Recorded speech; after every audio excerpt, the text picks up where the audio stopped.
குரு வாழ்க குருவே துணை. ஜோதிட சொந்தங்களுக்கு வணக்கம். நம்ம இன்னைக்கு பார்க்க இருக்கக்கூடியது திருமணம் எப்போ நடக்கும். எல்லாரோட கேள்வியாக தான். இப்போ யாரை பார்த்தாலுமே எனக்கு திருமணம் எப்போ நடக்கும், அதை தெரிஞ்சால் போதும் அப்படிங்கிற கான்செப்டில் நிறையா இருக்குது.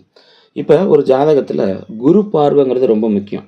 அந்த காலத்துலலாம் குரு நோக்கு வந்துருச்சான்னு பாருங்கள், அல்லது குரு பார்வை இருக்கா, குரு பலம் இருக்கா, இதெல்லாம் வந்து கேட்பாங்க. குரு பலம் அப்படிங்கிறது பெண்ணை பொறுத்த மட்டும் கர்ப்பப்பையை குறிக்கக்கூடியது. அப்போ அது கல்யாணம் பண்ண உடனே குழந்தை பாக்கியத்தை கொடுக்கக்கூடிய தன்மையை சொல்லக்கூடியது தான் அந்த குருபலம். அப்போ அந்த ஒரு ஆண் ஜாதகமாக இருக்குது அப்படின்னு சொல்லும்போது அதில் குருவை பார்க்க வேண்டியது ரொம்ப அவசியம்.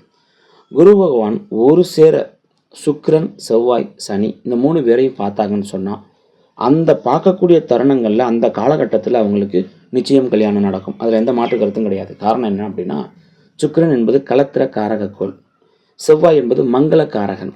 அதே சமயத்தில் சனி பகவான் என்பவர் ஆயுள்காரனாகவும் வருவார், தொழில்காரனாகவும் வருவார். அப்போ இந்த 3 பேரையும் இந்த கோச்சாரத்தில் வரக்கூடிய குரு ஒரு சேர பார்க்கணும். சுக்கிரனையும் செவ்வாயையும் சனியையும் பார்க்கும்போது அந்த காலகட்டத்தில் அவங்களுக்கு திருமணம் நடக்கக்கூடிய சாத்தியக்கூறுகள் அதிகமாக இருக்கும் அப்படிங்கிறத சொல்லலாம். அதே போல் இந்த லக்னத்தையோ அல்லது 7ஆம் அதிபதியுடையோ சனி செவ்வாய் இல்லாமல் இருக்கிறது ரொம்ப நல்லது. அந்த அதிபதிகளோடு இருந்தாங்கன்னு சொன்னாக்க அது தாமதப்பட்டு போகக்கூடிய ஒரு நிலை இருக்கும் அப்படிங்கிறத சொல்லலாம்.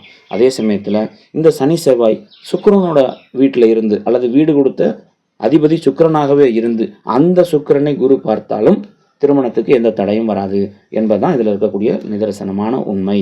குருவாழ்க குருவே துணை.